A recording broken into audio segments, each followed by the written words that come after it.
Now at 6 o'clock, a plane headed for an airport in North Bend skids across the runway, nearly hitting a building and ending up in the water in Coos Bay. We're going to bring you the latest on this coming up in our top story. They'll still have to live knowing that they were 2 feet away from having a dead 6-year-old. We'll hear more from this Portland family who's suing the city of Portland after a tree crashed through their home. Then the city denied their permit to remove the tree before it fell. And parents in Portland are pushing for voters to approve a bond that would give money to upgrade the school district's aging buildings, but not everyone is on board with the idea. If it gets on the ballot, I will oppose it and I will fight it because I think it's a huge waste of money. What voters can expect if the bond is approved, coming up in a live report. KGW News at Sunrise starts right now.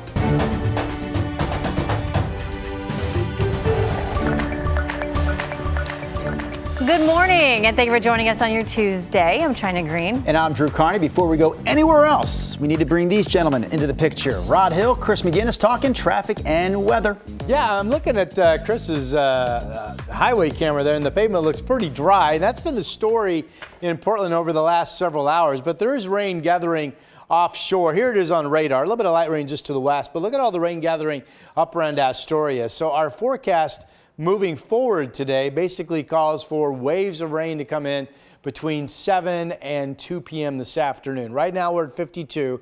Once that rain picks up going into the mid-morning hours, we'll see heavy rain pockets with hail like we had yesterday, and at least the chance that there could be some thunder and lightning mixed in. High temperature 58 degrees. Chris?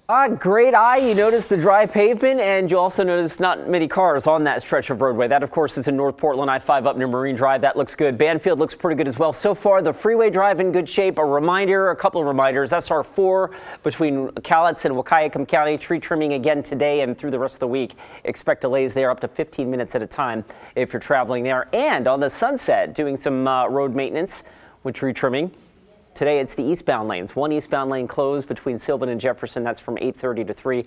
And then tomorrow and Thursday, it'll be the westbound lanes. So expect some delays there. Right now, guys, you can see traffic is flowing just fine. All right, thank you, Chris. We're following a developing story this morning out of Cowlitz County. The sheriff's office says it found a body while searching for a missing Kelso man. Now, you may have seen the alerts on highway reader boards over the last couple of weeks about 62-year-old Dean Kirby. His car was found in a remote area on Sunday on Ostrander Road, that's northeast of Kelso. Then yesterday morning, sheriff's deputies say they found a body about a mile away from the car in a heavily wooded area. The coroner is working to confirm the identity and the cause of death. Hey, take a look at your screen right now. Vancouver police say they need your help finding these hit and run suspects. Police say they hit another car with a stolen BMW before running away. If you have any information on this, call Vancouver Police. Please request you respond to the North Bend Airport report as a single private jet that's crashed, 5 passengers on. There is injuries. That is dispatch audio from Southern Oregon after a small private plane skidded off the runway in North Bend and ended up in the waters of Coos Bay. Yesterday, crews were able to get the plane out of the water. Officials say all 5 people on board, 4 passengers and a pilot, were rescued and taken to the hospital. Ashley Graham's joined us now. Ashley, we did get an update on their condition last night. Yeah, good morning. An airport spokesperson told us all 5 people sustained minor injuries. But as of last night, 1 person is still at Bay Area Hospital. 1 was transferred to another facility and the 3 others were discharged. This all happened early yesterday morning. That small private jet took off from St. George, Utah and tried to land at Southwest Oregon Regional Airport in North Bend. The plane skidded off the runway and into Coos Bay, ending up about 100 feet from the runway in about 5 feet of water.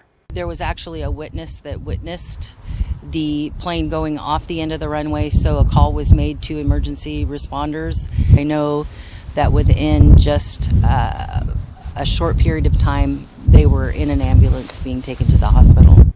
Later that morning, after approval from the NTSB, a crane removed the plane from the water. It's now being stored nearby. Federal investigators will evaluate the plane to try and understand what happened. Commercial air service was on hold yesterday. Once crews were able to get the plane out of the water, flights resumed. China? Ashley, thank you. In the meantime, Boeing has settled a lawsuit with the families of 2 American victims of an Ethiopian Airlines crash. 157 people died when the 737 MAX 8 crashed shortly after takeoff in 2019. That crash and another in Indonesia led to the grounding of Boeing's entire MAX 8 fleet for nearly 2 years. The settlement comes just before the first civil trial against the company in connection with those crashes was set to begin in Chicago. The terms have not been made public. We have more information about what will happen next month when the country's Real ID deadline hits on Wednesday, May 7th. According to TSA and Homeland Security, even when that deadline arrives, people will still be able to board a plane using a regular driver's license, although they added travelers should expect extra delays and more security. They're calling this a phased-in approach to Real ID enforcement. The length of that delay is really determined based on the number of other travelers who don't have a Real ID compliant credential or other form of acceptable government ID. It is not clear how long people will be able to get away with just using a regular license. TSA says it will continue to accept other forms of ID after the Real ID deadline. Those other forms include passports, trusted traveler cards, and military IDs. Also, something to keep in mind here. Once you go through the DMV, it can still take 2 to 3 weeks to get your Real ID in the mail. And the DMV says TSA will not accept the temporary paper version. The HSU mergers with Legacy may be in jeopardy after a community review board unanimously gave the deal a thumbs down. While it's not the deciding vote, the board does make a recommendation to the Oregon Health Authority. And according to our news partners at the Portland Business Journal, board members were worried that the merger would lessen competition and increase cost and access to services for patients. The Oregon Nurse Association issued a statement saying it remains confident that a deal will still be reached between the two hospital systems.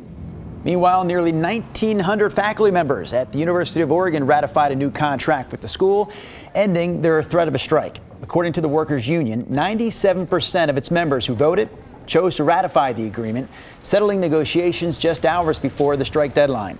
The new deal includes a 4.5% raise and also raises salary floors, including a new $52,000 minimum for career instructors.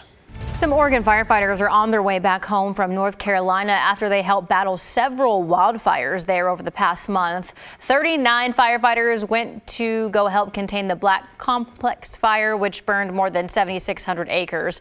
A spokesperson says the fires got so big partly because of all the downed trees left behind by Hurricane Helene last fall. Oregon's team is part of a mutual agreement between the two states. Last summer, North Carolina sent crews to Oregon to help with wildfires here. It's a great state to have an agreement with because our fire seasons are not the same. For us in Oregon, we're seeing those large fires in summer. North Carolina actually sees their fires in fall and spring. So we're able to send our resources in really, either state's time of need to be able to bolster those. Most of the ODF crews are now back in Oregon. One more will come home today, and 4 others will remain in North Carolina to help wrap things up.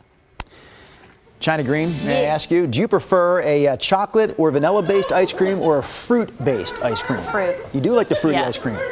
They have the fruity. What the heck is going on here?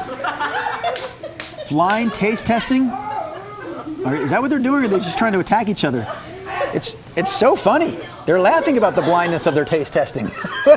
Okay, so what's going on here is Free Cone Day at Ben & Jerry's. It's happening all across the country, including at this scoop shop in downtown Portland, a half block away from Pioneer Courthouse Square. You can get your free cones or cups between noon and 8 p.m. today.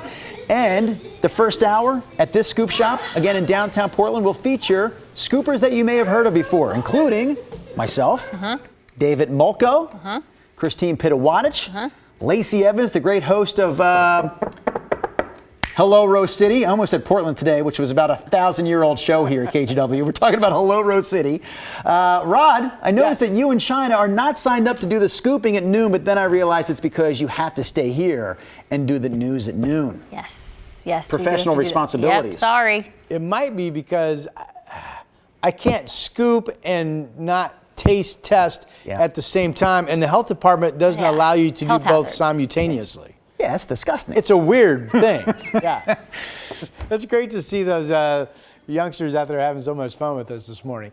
We have rain up and down the coast. We have some heavier rain pockets up around Astoria, but last several hours have been pretty quiet in Portland and Salem. There's a little wave of some light rain getting ready to move into the downtown area right now. Like yesterday morning, temperatures are plenty comfortable, upper 40s to low 50s. It's 50 in downtown. It's 48 degrees out in Sandy. It's 51 in Almsville this morning. Good morning to you.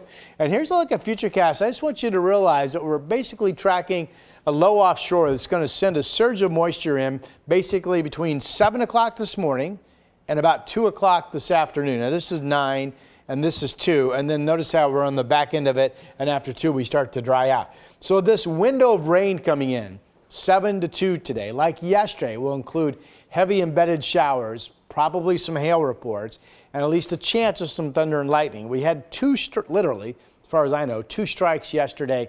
Both happened in the valley east of Woodburn at about 11:45 in the morning. So we'll see if we get any of that today.